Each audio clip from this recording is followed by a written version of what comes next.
making the next, Metropolitan Opera stars or ballet stars, but giving an opportunity for talented people to have that experience. Over the last decade plus, you had the great opportunity to have two parents who were so influential in your life live to pretty long and healthful lives, but they both passed, and I've seen the grieving process in each case, and it's been a difficult one because clearly that showed the care they gave you and the absolute love that you had for your parents. Now you're going to get.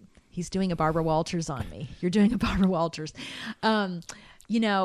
It's hard partly because I didn't get married till later in life. I probably was closer and spent more time with my parents, and they had us older. So they died younger than a lot of, friends of mine from my class.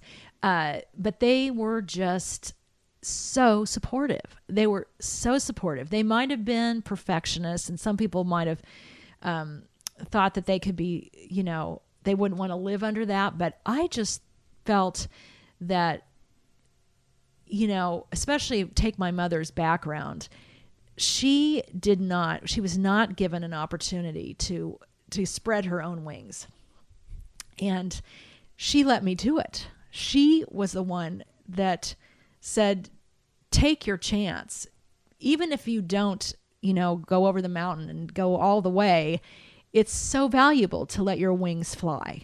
And that is so valuable. And if more parents could just, even if you don't have the money to do that, to open your heart to letting your kids be who they want to be. And because my parents were a bit oppressed when they were growing up with their parents, they didn't want to have that happen to me and my sister. So, I thank God that they were on the earth for a time so I could experience that.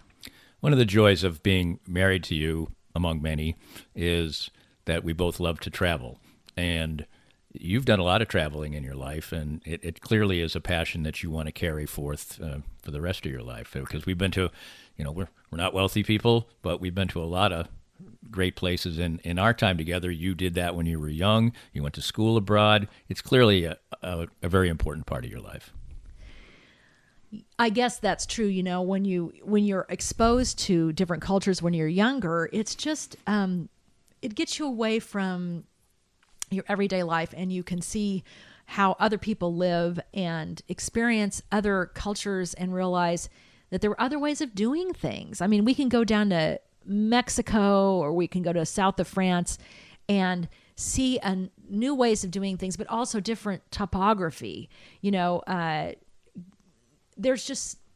just is so valuable, and also understanding how other people view the world. It's not all about us in the United States. In closing, you've touched on it in a certain way throughout this interview, but just kind of think about it in the form of, what do you think your life would have been like without music? Wow, I don't even know how to answer that. It's almost impossible. It is so part of our everyday. I mean, even when I wasn't singing, my mother had the music on. While just doing daily work, there was something going on. Or my sister was playing, Creedence Clearwater Revival, and we were dancing on our green shag carpet in the basement. We were having fun with music throughout our lives. It's incomprehensible. It's incomprehensible. And what do you think music carried into all the other areas of your life, even when it wasn't all the part of your life anymore? It's freedom. Studying music gives you a sense of free thinking, free thought. And even if I'm sitting in there in the middle of doing a proposal for a client or whatever, that creative flowing brain power I can always tap into it, no matter what I'm doing. So I would say that's what music and studying music has given me, is an opportunity to just let your ideas flow mentally And so you can come up with a better answer or a better way to solve a problem for a client or a better way for us to raise my stepchildren, your children. It's a gift. It's a gift. And what's the joy when you are singing?